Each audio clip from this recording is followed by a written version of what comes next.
السلام علیکم۔ رسول اللہ صلی اللہ علیہ وسلم کی غذاؤں میں سرکہ بہت اہم ہے۔ سرکہ مختلف پھلوں اور اجناس سے بنایا جاتا ہے۔ سرکہ دوا اور غذا دونوں طرح استعمال کیا جاتا ہے۔ حضور پاک صلی اللہ علیہ وسلم کو سرکہ بہت پسند رہا ہے۔ سرکہ سالن بطور آپ صلی اللہ علیہ وسلم تناول فرماتے تھے۔ وہ گھر کبھی غریب نہ ہوگا جس میں سرکہ موجود ہو۔ رسول اللہ صلی اللہ علیہ وسلم کی حدیث ہے کہ جسم کی اندرونی اور بیرونی امراض میں سرکہ بے حد مفید ہے۔ جلی ہوئی جلد پر عرق گلاب میں سرکہ ملا کر لگانا مفید ہے۔ سرکہ عام طور پر ٹھنڈی اور گرم دونوں تاثیر رکھتا ہے۔ نیم گرم سرکہ میں نمک ملا کر پینے سے منہ کی بدبو اور غلاظت دور ہو جاتی ہے۔ سخت گرمی کے موسم میں سرکہ ٹھنڈا کر کے پینے سے جسم کی اضافی گرمی زائل ہو جاتی ہے۔ بے چینی اور گھبراہٹ بھی ختم ہو جاتی ہے۔ نیم گرم سرکہ میں نمک ملا کر پینے سے سینے کی جلن اور بوجھ ختم ہو جاتا ہے۔ گلے کی سوزش میں بھی یہ مفید ہے۔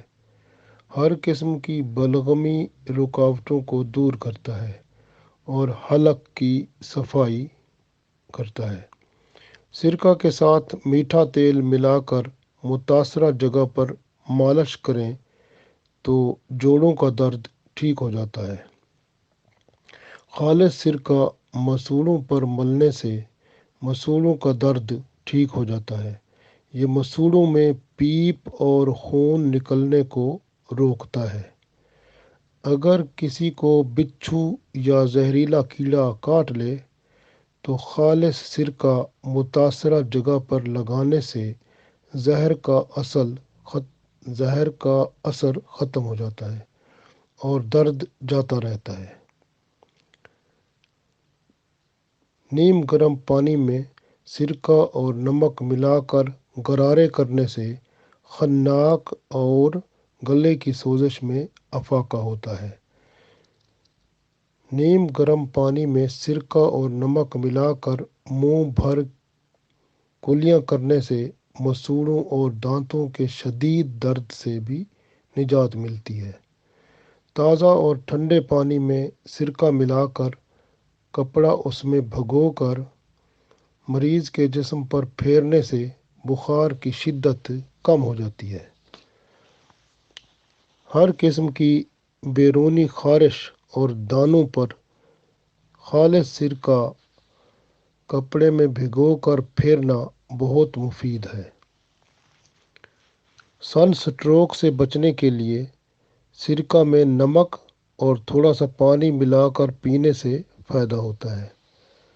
جن کو بار بار پیاس لگتی ہے اور زبان خشک ہو جاتی ہے، پانی میں نمک اور سرکہ ملا کر پینے سے معاملہ درست ہو جاتا ہے۔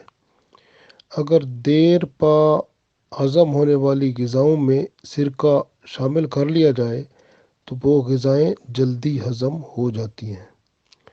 سرکہ پینے سے شراب اور افیون کا نشہ جاتا رہتا ہے۔ لاغر اور کمزور افراد اگر سرکہ میں گوشت پکائیں تو توانائی میں اضافہ ہوگا اور کمزوری جاتی رہے گی۔ ناشپاتی یا سیب سے تیار کیا ہوا سرکہ جسم کو توانائی اور تقویت بخشتا ہے۔ پیاز سے بنایا ہوا سرکہ معدے کو طاقت دیتا ہے اور مثانے کی پتھری ختم کرتا ہے۔ جن افراد کے دانت ہلتے ہوں ان کے مسوڑے کمزور ہوتے ہیں۔ اگر یہ پیاز سے بنائے ہوئے سرکہ سے کلیاں کریں تو مسوڑے مضبوط ہو جائیں گے اور دانت ہلنا بھی بند ہو جائیں گے۔ مسوڑوں کی سوزش اور ورم جاتا رہے گا۔ ہیضہ کے موسم میں پیاز کے سرکے سے استعمال سے ہیضہ کے مرض سے بچاؤ ہو جاتا ہے۔ زہریلے امراض میں سرکہ بہت مفید ہے۔ سرکہ پیٹ سے سودھے نکالتا ہے، پیٹ کے امراض کو درست کرتا ہے۔ خون کے جریان میں سرکہ پینا مرض میں افاقہ کرتا ہے۔ حیض کی کمی اور شدت درد ہونے کی صورت میں سرکہ میں شہد ملا کر پینے سے فائدہ ہوتا ہے۔ یرقان یا خون میں کمی والے افراد سرکہ میں پکایا ہوا گوشت کھائیں۔ یہ بھوک کی کمی کو پورا کرتا ہے اور بھوک کو بڑھاتا بھی ہے اور معدہ کی گرمی کو دور بھی کرتا ہے جس سے بھوک لگتی ہے۔ سرکہ پینے سے پھیپھڑوں اور اندرونی طور پر نکلنے والا خون جو ہوتا ہے وہ بند ہو جاتا ہے اور سینے پر بوجھ کی کیفیت بھی دور ہو جاتی ہے۔ منقع کو سرکہ میں ملا کر نہار منہ کھانے سے پیٹ کے کیڑے مر جاتے ہیں۔ بڑھی ہوئی تلی کے مرض میں انجیر کو چند روز تک سرکہ میں بھگو کر رکھنے سے مریض کو کھلانے سے شفا مل جاتی ہے۔